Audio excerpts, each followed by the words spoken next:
Welcome to another week of Shale Energy Now Radio, your source for the latest news, information and experts from the oil and gas industry. Join your host, Tejas Gosai, as he explores the energy issues that affect you and covers shale energy development the world over. Stay informed, stay connected, stay energized. Only with Shale Energy Now Radio Show. This is Tejas Gosai. You're listening to your favorite energy program. This is Shale Energy Now, where every week we talk to experts across the energy world about what's going on in our area and how it affects us and where we live. I'm like a broken record, and for the past 75 radio programs, we've been talking about the fact that our American energy landscape is changing. With two technologies, horizontal drilling and hydraulic fracturing, we're able to harness shale oil and gas more efficiently than we ever have in our history, which one day can make us energy secure. This week's experts on Shale Energy Now are Greg Kozera, the president of the Virginia Oil and Gas Association, who is at NGV Day right now in Virginia. Also, Rob Smith, president of EnerGREEN360, based in southeastern Ohio. And last but not least, Ken Shriber, president of Ditto Document Solutions. I love highlighting the ancillary businesses that are affected by shale oil and gas production. We at Shale Media Group and Shale Energy Now do a lot to cover events that are taking place all over Pennsylvania, Ohio, West Virginia. We even go down to Houston, Denver, and Oklahoma City a few times a year to keep current with what's going on. There's a good bit of events taking place in eastern Ohio and southwestern PA in the next few months. Check out the Ohio Valley Regional Oil and Gas Expo. It's on April 30th and May 1st. There's about 120 vendors. Toby Rice will be speaking from Rice Energy, now a publicly traded company, and also Bob Beatty, owner of CNG refueling stations. He'll be telling us about CNG and how it will revolutionize our transportation industry. Also, check out the North American Coal Bed Methane Forum coming up on May 21st and the National Coal Conference at Nemacolin and Woodlands Resort in the Laurel Highlands. That's April 21st and 22nd. This is Shale Energy Now. I'm Tejas Gosai. We'll be right back after the break with Greg Kozera, president of the Virginia Oil and Gas Association. From the ground up, turnkey metal buildings. That's what MCP Enterprises does, quickly becoming the area's leader in metal building construction. MCP works with building manufacturers to fill your building needs. 85 employees strong, MCP is a 100% locally owned West Virginia company. Ground prep, footers, and steel framing to a finished building. With plumbing and electric, MCP does it all. Call MCP Enterprises today for a free estimate.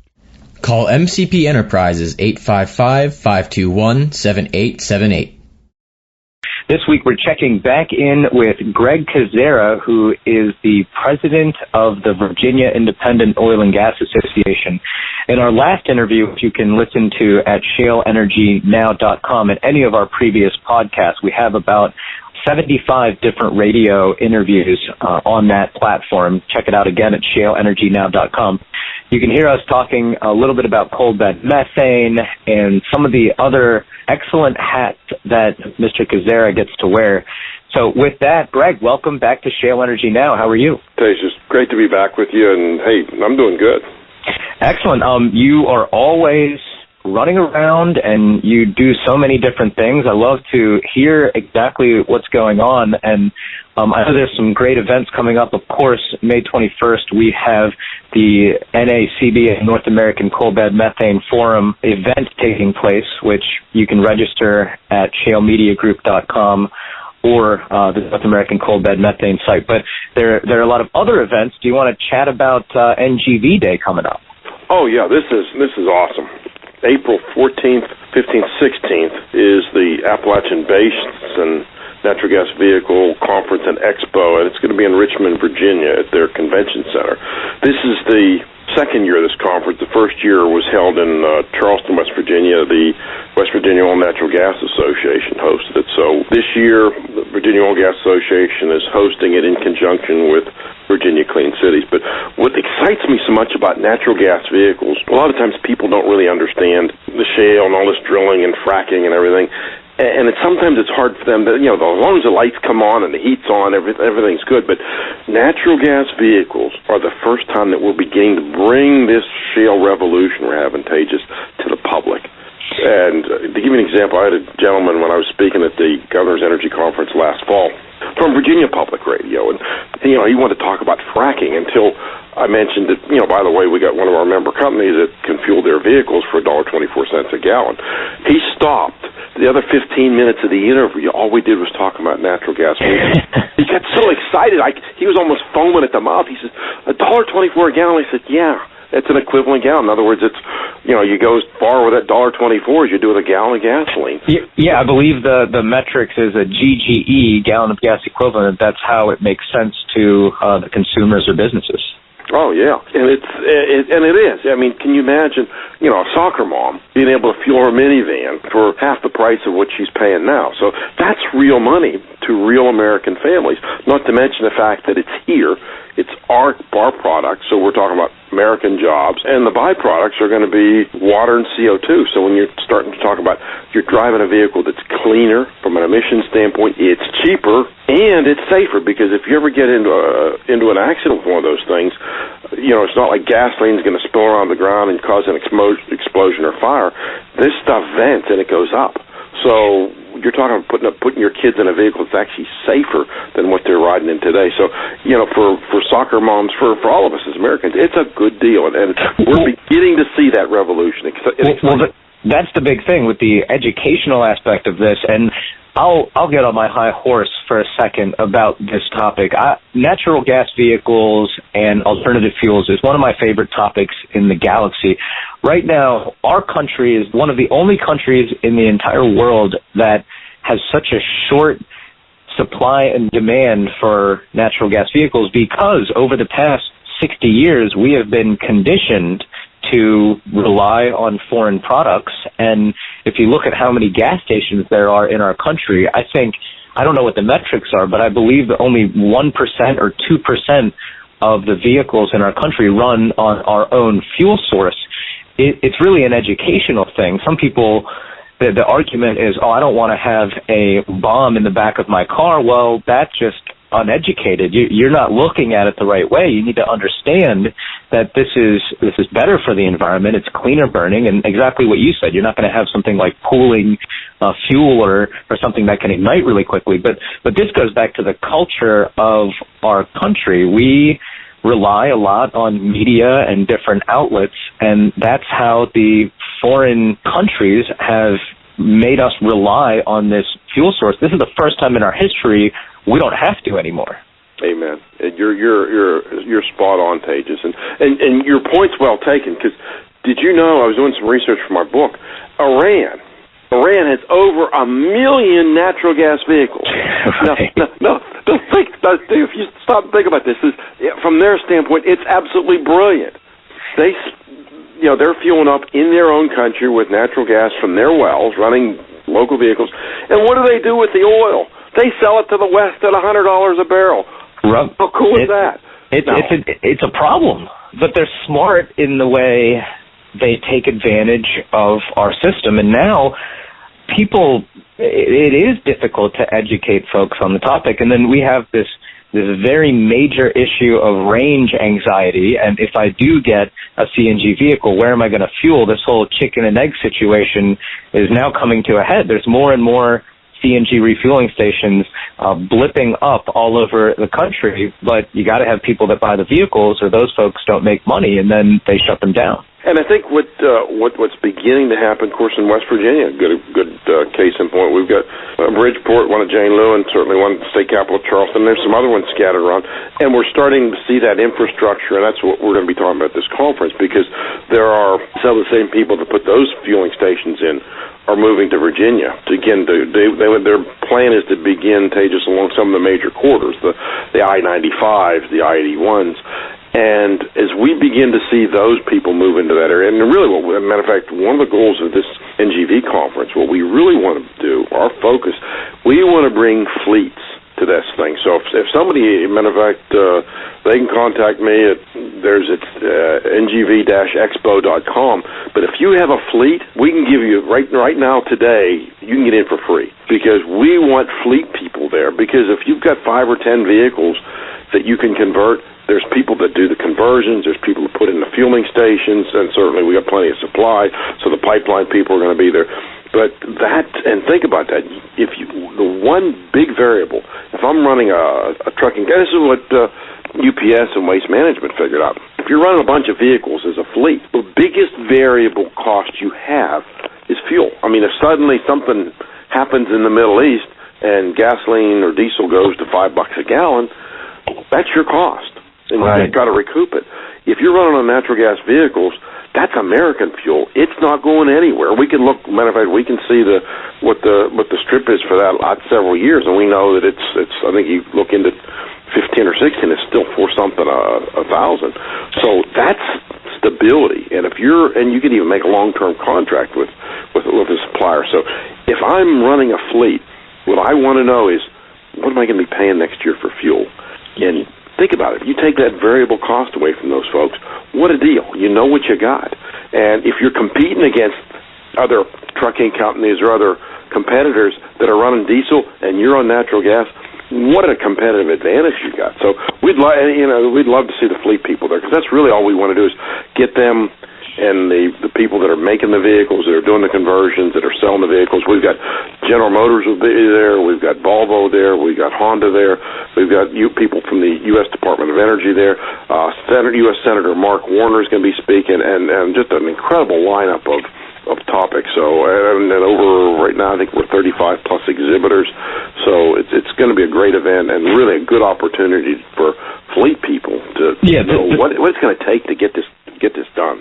This is where you start the educational process. Some of these fleet operators have been running on diesel or gasoline for the past 40-some years, and they've never had an opportunity to look at this the right way. So I'm happy you are organizing this event. And just to put the information out there, it's April 14th to the 16th, coming up just in a couple of weeks here, and that's ngv-expo.com.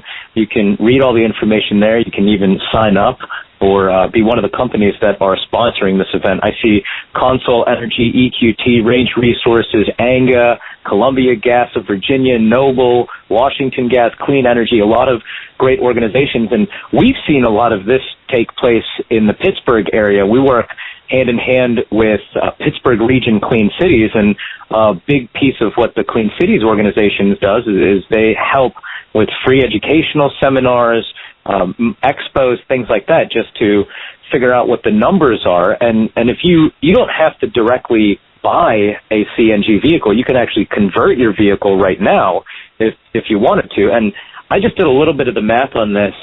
You mind if I share a little? No, please, go for it. So let's say you are you have a fleet of vehicles and they're diesel-powered trucks.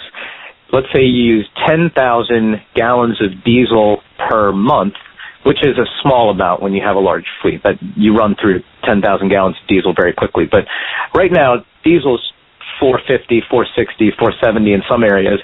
So you're looking at a minimum of $45,000 per month at 10,000 gallons of diesel. If you take the higher end of what you would pay for a GGE, I'd mentioned earlier, gallon of gas equivalent for CNG, let's say $2, you're looking at $20,000 per month with the same amount of usage in energy, and that's a $15,000 per month savings. Actually, hold on. I think my math is wrong. If you do this the right way, it's literally $25,000. Exactly. I apologize. It's about half, really, when you think about what diesel's running at $4 a gallon right now in most places. So if you're talking two, yeah, you really, I mean, you're taking your fuel costs and cutting it in half. And that's, you mentioned, when you're talking about 10,000 gallons a month, that's $40,000 at $4. That's $40,000 in fuel. It's kind of outrageous if you think about it, and a lot of the companies that are hesitant, very frankly, they look at, you got to look at the ROI, whether you're in business or a nonprofit or anything. You want to make sure that you have a return on investment. Well, with this, if you spend let's say $10,000 or even $15,000 or $20,000 to convert the vehicle or potentially buy a new one of a different kind, you can make that money back depending upon your fuel usage in 6, 12, 24 months, and the rest of it is profit, or you can flip that back into having better bids or hire more employees, or you can do many things with that. Oh, without a doubt. And you know, I think if I'm running one of the things I always think about is, can you sleep at night? Because, you know, if something happens halfway around the globe, you know one thing, your fuel is stable. Or if there's a hurricane, you know how it was, hurricane in the Gulf, and all of a sudden the refineries aren't able to function the way they were.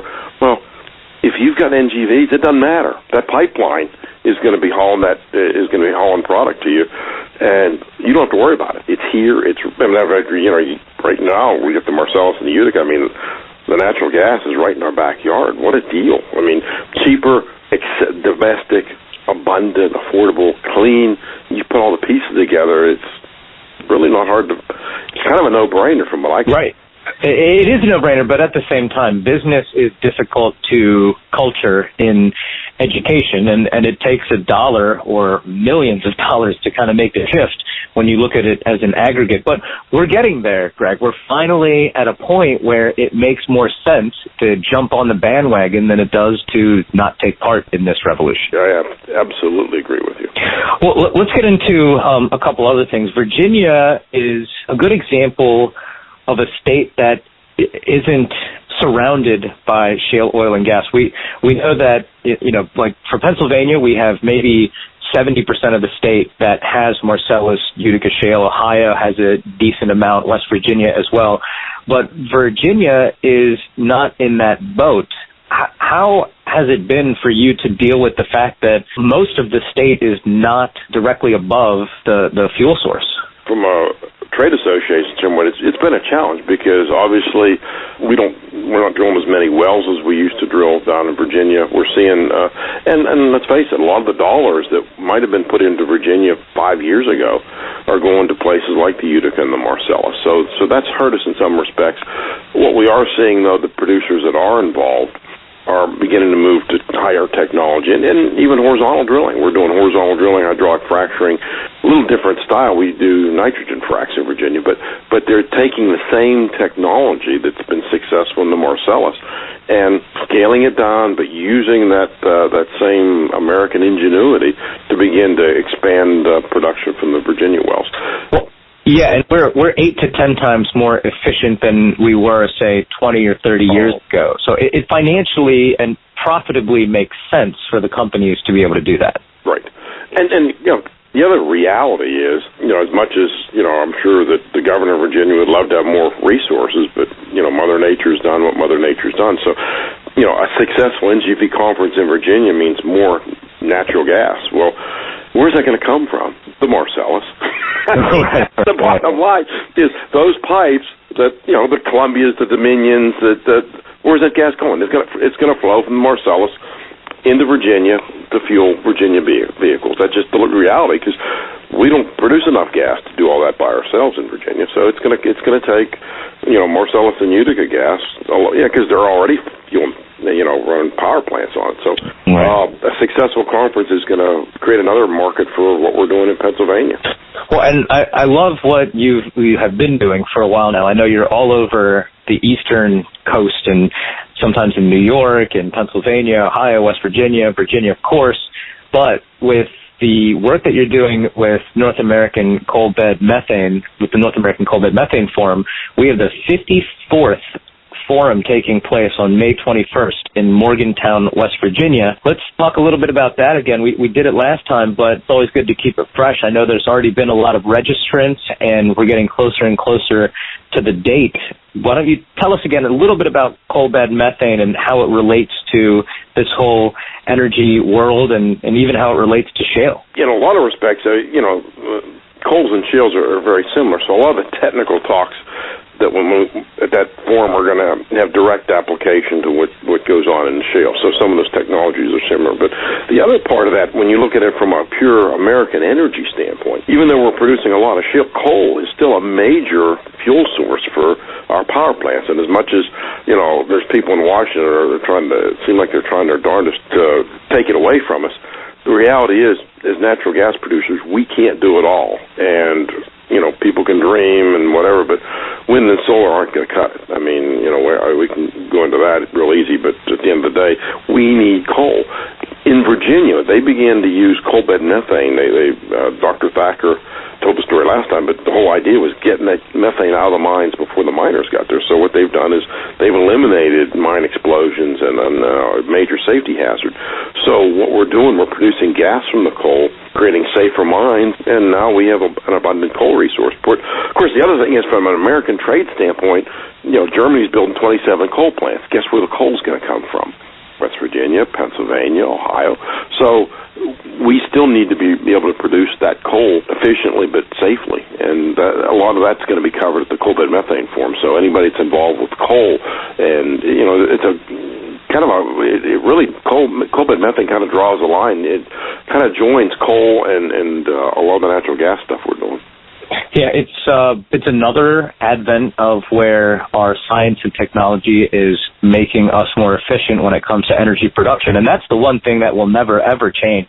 Although I'm in my 30s, I'm a little bit younger, but looking at all the work that Shale Media Group does, it has become very clear that every president in our history has promised some way, shape, or form of us to solve this energy issue, which is always going to be an issue for our country. We're a very energy-hungry country, but the fact of the matter is we don't have blackouts like we used to 50, 60 years ago. We don't have a lot of the very terrible issues that some of the other countries have when it comes to energy. We are becoming a smarter society, and it's the time. These couple years that I have had the privilege of being a part of this industry is really shaping what our future is going to be. And who knows, in 20, 30, 40 years, we might have different resources, but at least right now, we're doing it efficiently, we're doing it environmentally, we're doing it the right way. And I feel bad, though, that a lot of the negative is what the media has to focus on, but I think we're going to be past that point soon. Well, I hope so. And it's fascinating because you're one of those guys that, when I talk about the young people in our industry, Pages, I can picture the day when you're my age, and you're going to be able to talk to the young people at that time and say, I remember when this thing was just getting started. and it is. I mean, you're seeing the birth of this thing. Can you imagine 25 years from now what this is going to look like? It's phenomenal. Well, I think my only problem is that I am incredibly impatient, and the 7 years I've been doing this now, every year I've become a little bit more weathered. I keep wondering, where are the CNG stations? Why aren't companies doing this? And then it frustrates me, because then you look at politics, and now in Pennsylvania, there's a little bit higher of a tax now on CNG vehicles and CNG refueling, and I keep watching the government kind of muck up the process a little bit. It's not very fun. It's not, and I have to absolutely admit I share your frustration, because our challenges in industry has always been to get the message out. We're good technical people. Obviously, this whole shale revolution was just American natural gas industry ingenuity, creativity, technology, putting it all together. We're darn good at that. What we don't do very well at all is communicate what we do.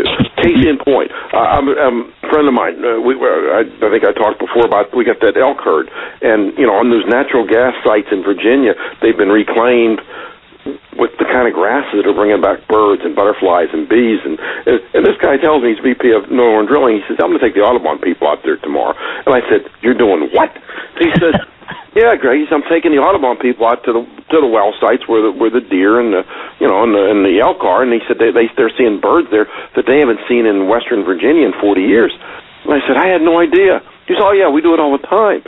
And I'm like, oh my God, we do this. He didn't even think about it. It's a big deal. Yet there's groups out there that don't think we're green. Now, think about this, Tages. You would never ever, take an Audubon Society person to a windmill site that's, quote, green, unless you want to see dead birds. So you take them to a well site that everybody goes, ooh, fracking, and you go to this well site, and it's been reclaimed. It's bringing back wildlife. It's got birds and deer and butter and bees. Bees are huge. So what are we doing? We're creating wildlife habitat. We're bringing industry back here under American environmental law. you start looking at what we're doing. We've lowered CO2 emissions. Put it all together. The natural gas industry has done more for the environment of the planet than put all the environmental groups in EPA together. We've done more than they have. Now, that's a message that's not getting out there. And I personally, if you're pro-environment, I don't see any way in the world you could be anti-natural gas and anti-fracking. We just got to get that message out there so people really understand what's going on. I completely agree, and I'm very happy that you have these two great events coming up in the next 2 months. So April 14th to the 16th in Richmond, Virginia. It's the NGV Natural Gas Vehicles Expo and Conference, America's New Driving Force, and the website there is ngv-expo.com. You can register or become a sponsor. Also, don't forget, May 21st in Morgantown, West Virginia is the North American Coal Bed Methane Forum. Shale Media Group will be there capturing as much of the coverage as we possibly can on our Twitter, Facebook, and all over our 26 websites. But thank you, Greg, for doing all the work that you do. And every time we have you on Shale Energy Now, you charge me for the week, so I'm excited to keep it going. Well, Tejas, I really appreciate what you guys do. I mean, you do an incredible job for our industry, getting the message out in a way that only you can do. I really believe that. So I thank you for what you're doing, and hey, keep up the good work. Well, thank you, and we'll have you on soon enough. Maybe after NGV Day, you can come back on and tell us about how well it went. Oh, love to. Always a good time, Tejas. That's Greg Kozera, the president of the Virginia Independent Oil and Gas Association. I'm Tejas Gosai. It's Shale Energy Now. We'll be right back. Every week, Shale Energy Now is joined by expert guests, heightening the discussion about the revolutionary energy developments happening the world over. Thank you to all of the listeners who continue to support us and tune in and week out. Stay further connected with SEN and the Shale Media Group network at www.shalemediagroup.com and with our Facebook and Twitter. Don't go away, there is still much more to be discussed when Shale Energy Now comes back after the break. TEAMCO is the nation's leader in environmental services for the oil and gas industry, the one-stop shop for professional environmental engineering and consulting. This is Shale Energy Now. I'm your host, Tejas Gosai. Every week we talk to experts across the energy world about what's going on in our area and how it affects us and where we live.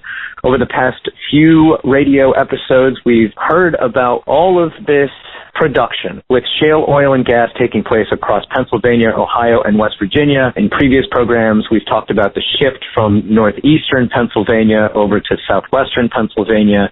And with the advent of hydraulic fracturing and horizontal drilling, shale gas production is 8 to 10 times more efficient.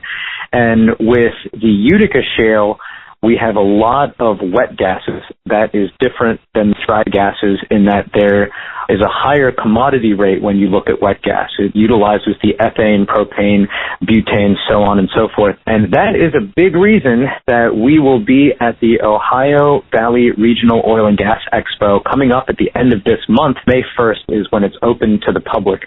So we'll see you there, and make sure you check out the website at shalemediagroup.com on the events calendar. Our next expert is Mr. Rob Smith, who is the president of EnerGREEN360. You can check out their website at EnerGreen, ENERGREEN 360.com, and he's doing some revolutionary things. So with that, Mr. Smith, welcome to Shale Energy Now. Thanks, Tejas. It's quite an honor to be here. Well, thank you. Let's get right into it. So you have a green website here. You are doing some great things in the reuse material world. Can we talk about that? Give us a 360 overview. Absolutely, and I appreciate the play on our name.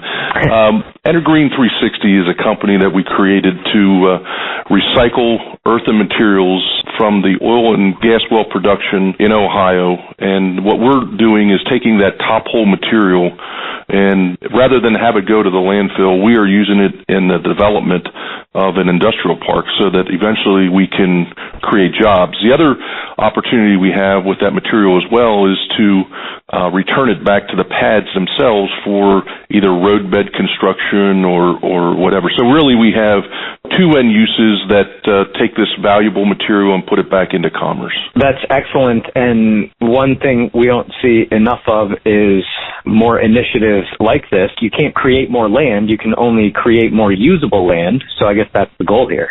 Yeah, I mean, we are taking an industrial park that's a total of about 200 acres that the Belmont County Port Authority owns, and we're developing it into 5 to 6 acre pads that we can actually see construction take place on in the future and jobs come along with that construction. So it's, I would call it a vertically challenged site as it is today, and we will be able to make that usable once again. It was a dream of the Port Authority, and I think it was a nice thing for them to think about years ago, but this actually now will help become a reality for them.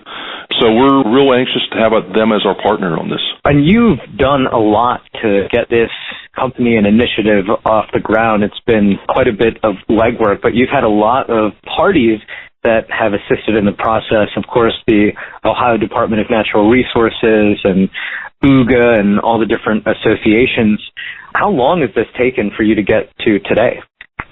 We are now approaching, Tejas, probably in that 2-year range from when we originally discussed, my partner and I, Joe Lorenzo, on how we would take advantage and be able to develop a usable material out of this top hole material. It's now about 2 years. I mean, and you're right, we've been working with UGA, we've worked with our state reps, we've worked with the folks over at ODNR, and, it's been quite a time of change for many of those folks as well. So I really appreciate their cooperation in helping our company become a reality. And for me, I'm a Pennsylvania resident. We're in the southwestern portion, just south of Pittsburgh in Washington County, and we've seen over the past 7 years now everything change. Rarely do our regions get a second bite at the apple, or third or fourth, but with whatever happened with the steel mills and kind of the ebbs and flows, we now have this resource, and everybody is trying to figure out the best way to utilize it. So I'm sure the Belmont County folks are very happy with that. May I ask, do you have interest in when this will be completed yet? Actually, it will be remain the property of the Belmont County Port Authority. Okay. So they will eventually sell those plots off. Those are 5 to 6 acre plots as that industrial park develops out. And actually, we're actively on the hunt for other properties that we can also utilize throughout eastern Ohio that also may be a candidate for future development. And the goal here, though, is to have usable space that can one day potentially be purchased by an oil and gas company, or any company at that matter. It can be a hospital even, or something. That's exactly right. It's really about the full circle and taking as I said, a vertically challenged piece of ground that will eventually have several tenants or landowners on there that actually produce jobs, and folks can go there to work every day. And we really feel like that's the ultimate goal here. And as well, this material also could be recycled and brought back to put on pad development, road development, even for the drillers themselves. How have you and EnerGREEN360 been received by some of the oil and gas companies? Have you had meetings, conversations about what's taking place? Yes, we have, Tejas, and all of those have gone extremely well. I think that folks realize that the material that we're talking about, this top hole material, is a very valuable asset and really something that we should have an alternative to landfilling. So they've been extremely receptive.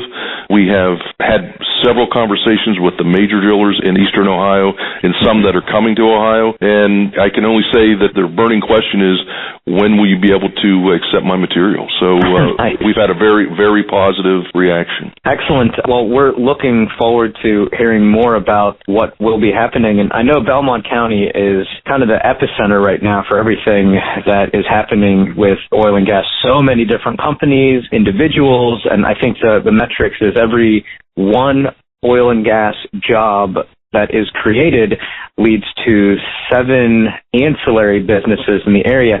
How have you seen things grow in the past, just let's say, year? Just spending some time out there myself. I mean, we just see property being occupied that seemed like it was probably unoccupied for 10s and 20s of years. You know, I think that every nook and cranny now has new value created. Everybody wants to be near the action so that they can service their customers better. So it's just been, you know, a normal development on steroid when it comes to the amount of activity. And you know, that's great. I mean, this is, you know, a slower developing part of our state. The heyday of coal has kind of passed in some parts, and now we see that coming back. As you mentioned over in Western PA, it's not often that you get a second bite at that apple, and this is a second very large bite at the apple. I think that it represents greater opportunity than maybe any industry in that part of the state ever before. Agreed, and with great, I mean, this is a Spider-Man quote, but with great power comes great responsibility. I'm happy to see EnerGREEN360 doing the right thing when it comes to the environment and helping out to move things forward. Thank you for that. And also, you will be at the Ohio Valley Regional Oil and Gas Expo, correct?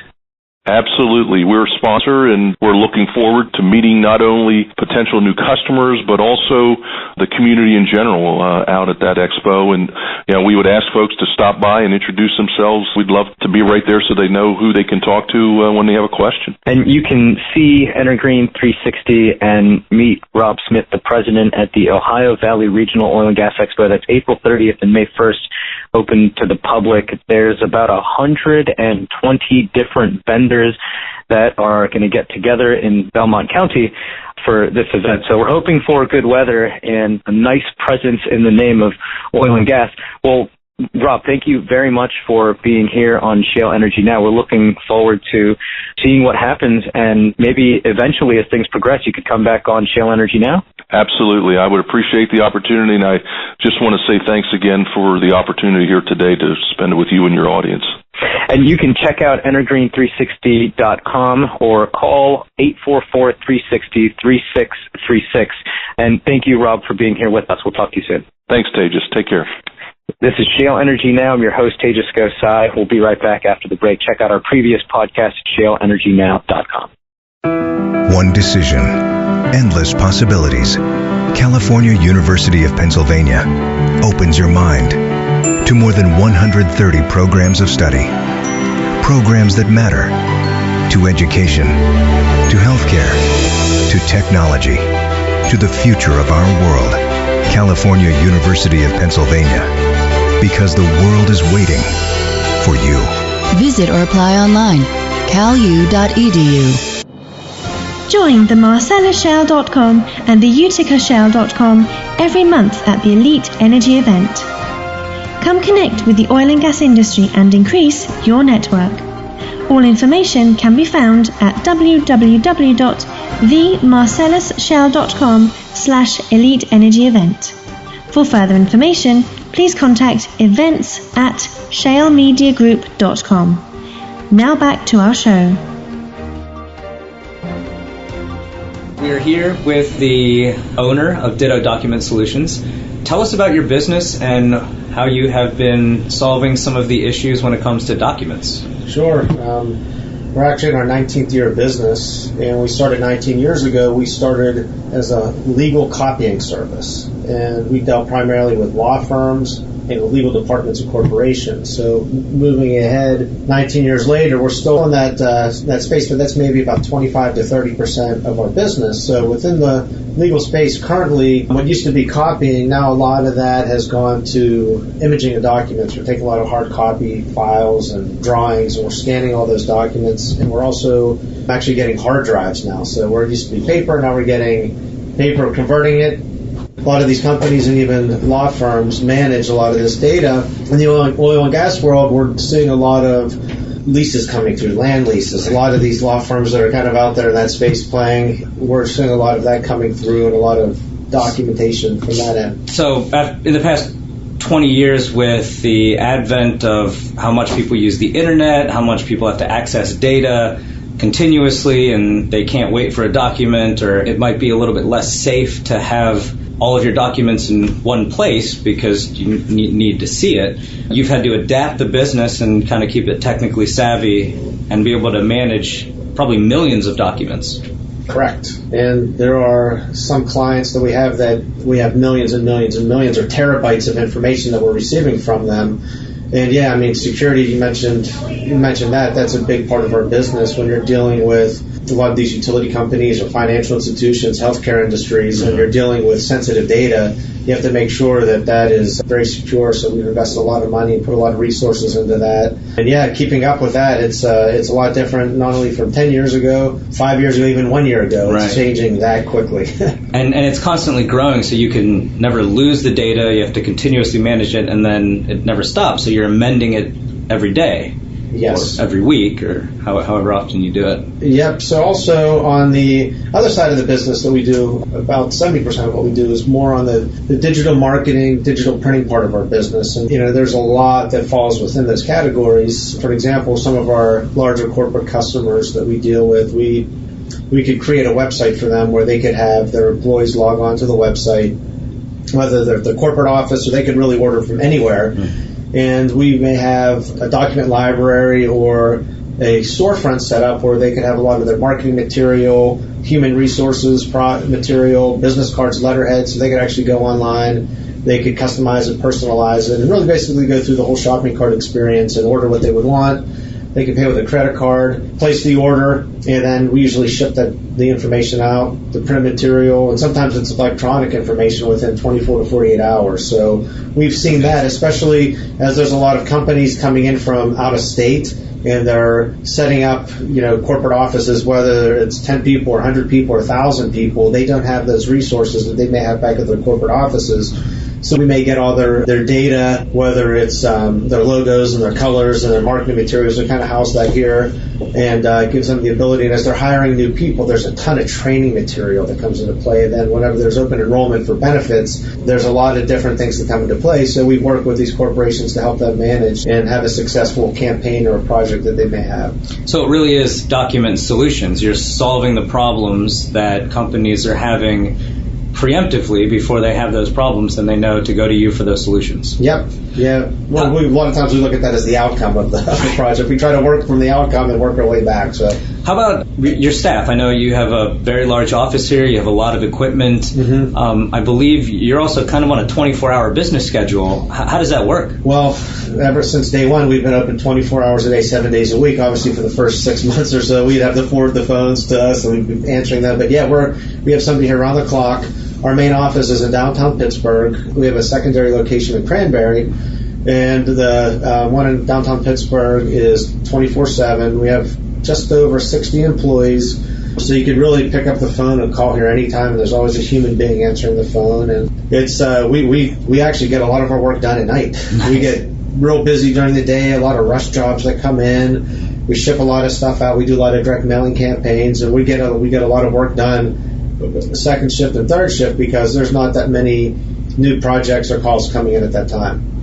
Well, what about other industries like campaigns and things like that? Do you have to deal with anything when it comes to election stuff?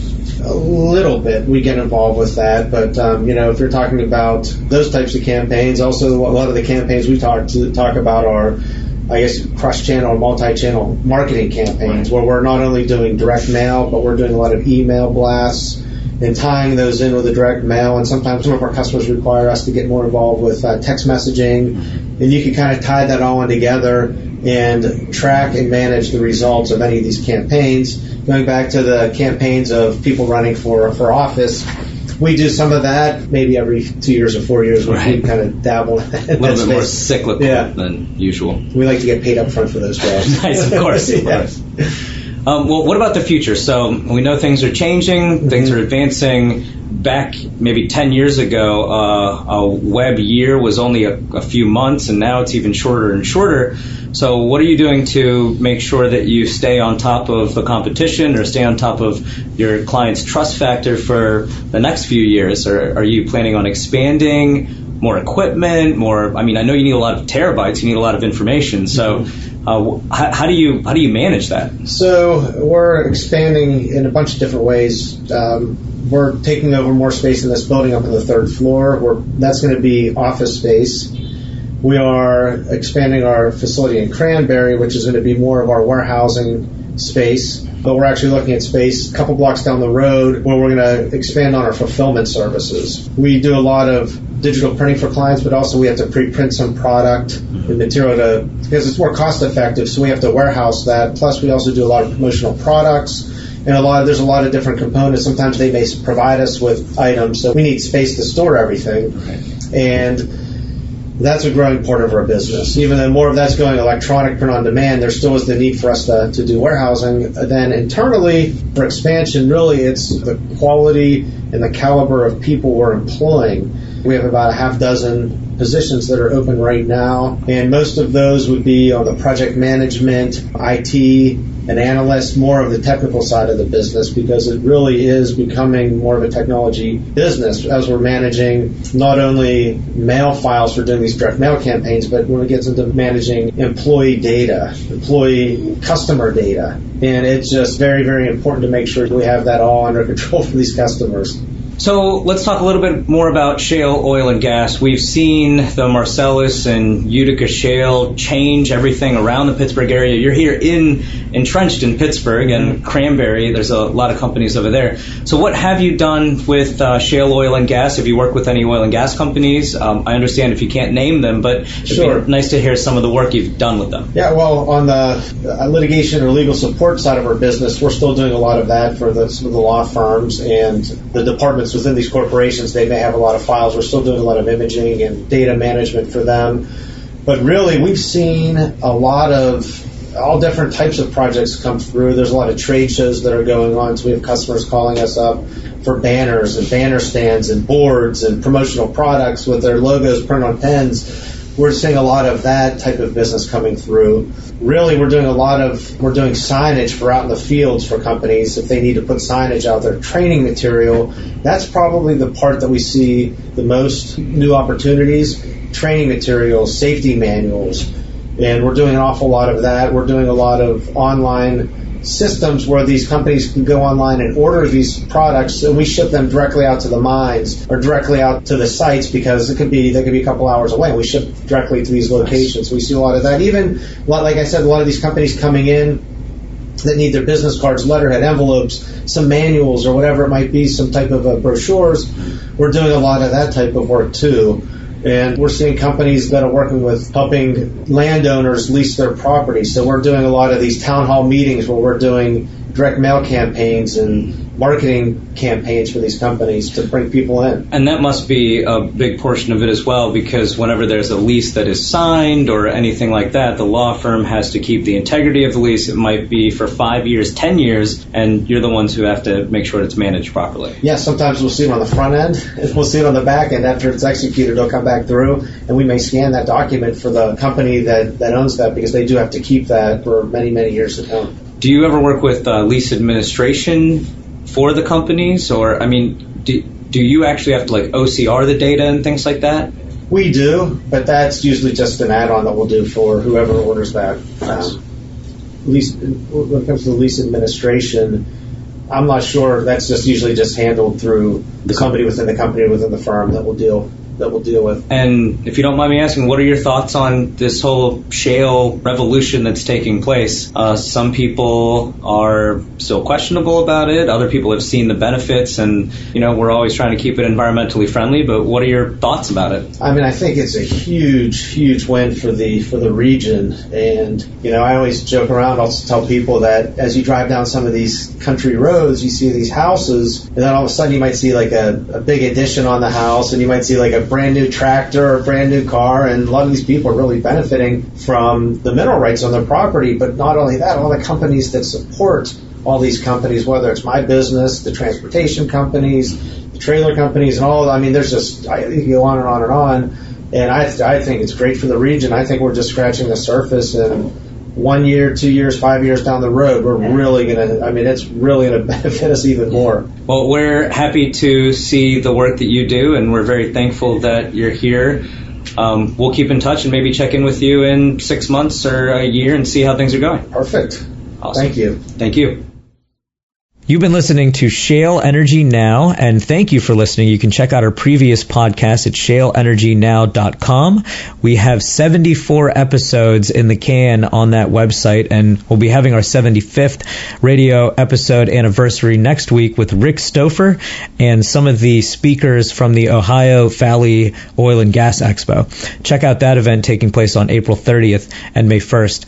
I'd like to thank our guest today, Greg Kozera, the president of the Virginia Oil and Gas Association, who is also at the NGV Day taking place in Virginia. Rob Smith, president of EnerGREEN360. We'll see you at the Ohio Valley Show coming up. And Ken Shriber, president of Ditto Document Solutions, an ancillary business that has been affected by shale oil and gas.